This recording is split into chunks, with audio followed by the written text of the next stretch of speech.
Et salut tout le monde, on se retrouve aujourd'hui pour la première vidéo théorie de la chaîne. Et croyez-moi, cette théorie est complètement dingue. C'est quelque chose qui a été sous nos yeux tout ce temps et auquel on n'a jamais spécialement prêté attention.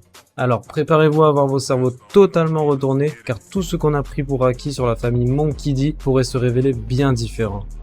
Je dois vous le dire quand même avant de commencer cette théorie, elle a été originellement formulée par une youtubeuse australienne qui s'appelle Dawn of the World. Et j'ai tellement aimé cette théorie que je me devais de vous la présenter en français, bien sûr en rajoutant mon opinion et mon point de vue. Et sans plus tarder, on passe directement à la vidéo. Comme nous le savons tous, Luffy est le fils de Dragon et le petit-fils de Garp. Cependant, avez-vous déjà imaginé qu'il n'y ait pas de lien de sang entre Garp et Dragon? Et là, je sais ce que vous vous dites, mais qu'est-ce qu'il nous raconte celui-là? Évidemment qu'il y a un lien de sang puisque Dragon est le fils de Garp après tout. Mais laissez-moi vous exposer les faits de cette théorie et vous n'en serez plus si sûr.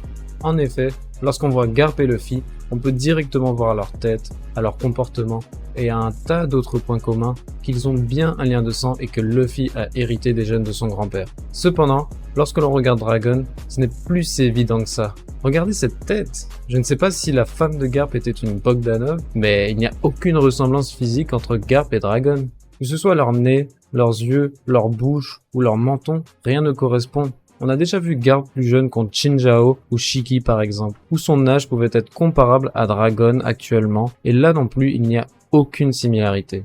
Quand on voit comment Oda dessine Luffy plus âgé ou comment il dessine Garp étant jeune, on peut voir des ressemblances frappantes.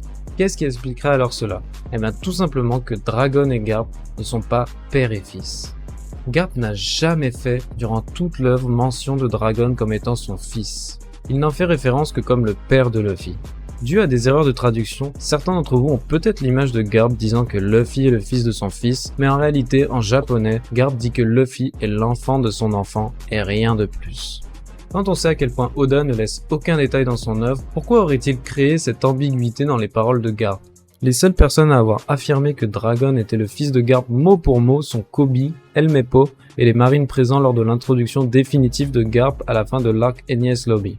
Il déduit ça naturellement sous le choc de cette nouvelle, mais peut-être qu'Oda s'est servi comme d'un troll pour représenter tous les lecteurs arrivant à la même conclusion. Ce que je suis en train de dire, c'est que contrairement à ce que l'on a toujours cru, Garp n'est pas le grand-père paternel de Luffy, mais est en réalité son grand-père maternel. La mère de Luffy, un personnage très énigmatique pour nous, serait en fait Madame Monkey D et aurait donné son nom à Dragon. Mais comment expliquer cela, vous devez sûrement penser. Dans la société japonaise, comme beaucoup d'autres, lors d'une union ou d'un mariage, c'est souvent la femme qui prend le nom du marié. Cependant, au Japon, il y a une exception à cette règle. La pratique du mukuyoshi, ou de beau-fils adopté, s'applique quand le marié vient d'une famille de mauvais nom. C'est-à-dire qu'il y a une image très négative et que la mariée vient d'une famille noble, c'est alors qu'elle lui donne son nom pour ne pas ternir l'image de sa propre famille et également offrir un plus haut rang dans la société à son mari. Cela pourrait être totalement le cas, car la famille Monkey D, au moins jusqu'à Garp, était très reconnue dans la marine et dans le monde comme faisant le bien.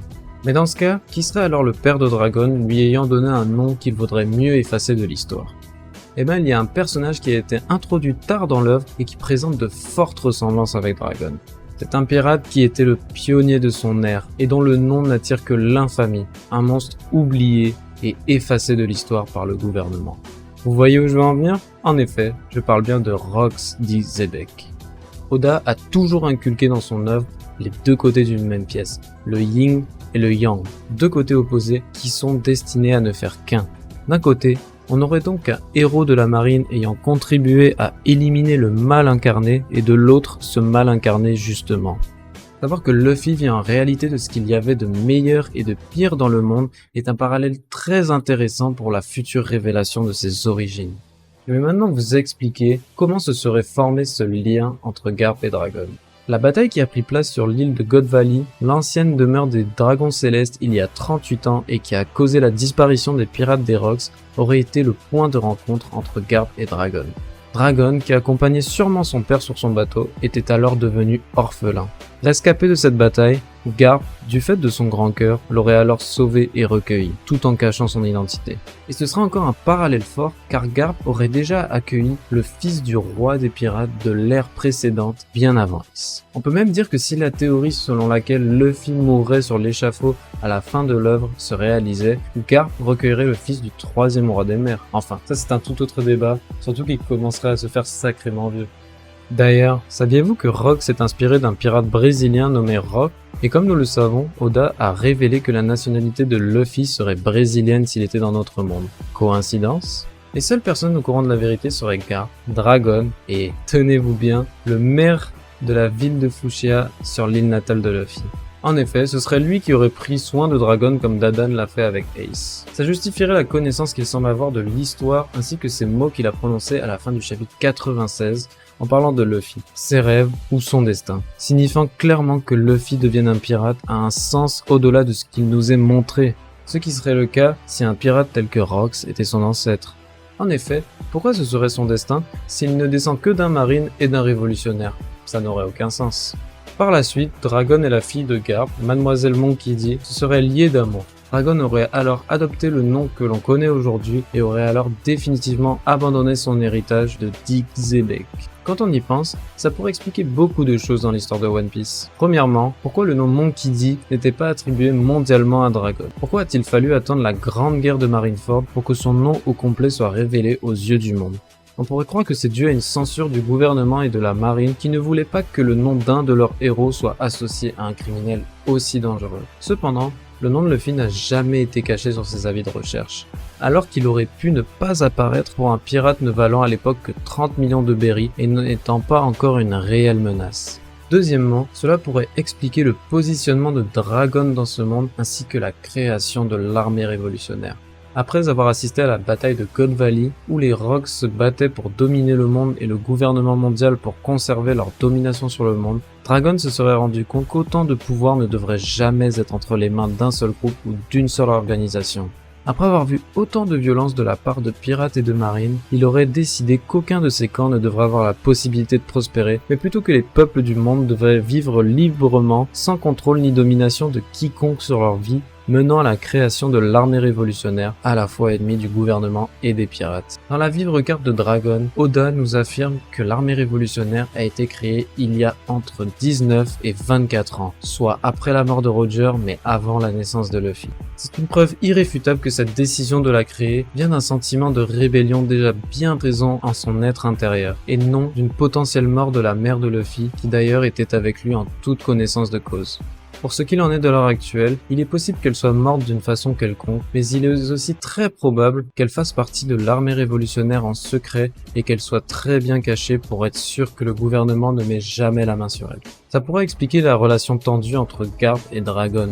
Garp reprochera à Dragon d'avoir mené sa fille vers une voie criminelle. Garp aurait aussi été très déçu de voir l'enfant qu'il a recueilli, qui deviendra par la suite son gendre, ne pas devenir un fier marine comme il l'espérait sûrement. Aussi, Oda affirme sur cette vivre carte que Dragon possède un secret sur son passé, mais que si ses subordonnés le découvraient, ils continueraient à le suivre. Si les révolutionnaires savaient que Dragon était en réalité le fils de Rox Dick Zebek et que c'était sa participation à la bataille de God Valley qui avait forgé sa vision du monde, il n'y aurait aucune raison pour eux de ne plus être à ses côtés. Au contraire, ça le rendra encore plus légitime à vouloir établir un nouvel ordre mondial. Troisièmement, ça pourrait expliquer le status quo qu'il y a eu entre les 4 empereurs et l'armée révolutionnaire pendant 2 décennies. Quand on y pense, il n'y a, du moins pas à notre connaissance, eu un conflit entre les révolutionnaires et les Yonko pré-timeskip. Barbe Blanche, Big Mom et Kaido, qui ont tous été sur le navire des Rocks, doivent savoir qui était le fils de leur ancien capitaine. Cela expliquerait donc pourquoi ni d'un côté ni d'un autre, il n'y a eu d'affrontement entre ces deux puissances, alors que les Yonko sont des ennemis de l'armée révolutionnaire puisqu'ils sont des pirates. Pour ce qu'il en est de Shanks, ça ne collerait juste pas à sa personnalité de s'engager dans un conflit non nécessaire. Par conséquent, le premier conflit avec un Yonko serait logiquement celui qu'on a eu sur Baltigo avec Barbe Noire, qui n'était pas au courant de l'identité du père de Dragon et n'est pas aussi calme que Shanks. Il est assez inconcevable que des empereurs instables comme Big Mom et Kaido n'aient créé aucun conflit durant 2 décennies alors que Barbe Noire l'a fait après seulement 2 ans. En définitive, si cela s'était bien passé, l'histoire de la famille de Luffy serait alors remplie de tragédies et d'histoires effacées, ce qui justifierait le mystère qui l'entoure dans l'œuvre. Personnellement, je trouverais ça génial et super intéressant. C'est exactement le développement que j'aimerais voir pour Luffy et sa famille dans la suite de l'œuvre. Oda nous aurait vraiment mis toutes les preuves à disposition au fur et à mesure de l'histoire comme il aime le faire. Je trouve cette théorie très crédible et c'est pour ça que j'ai décidé de vous la partager.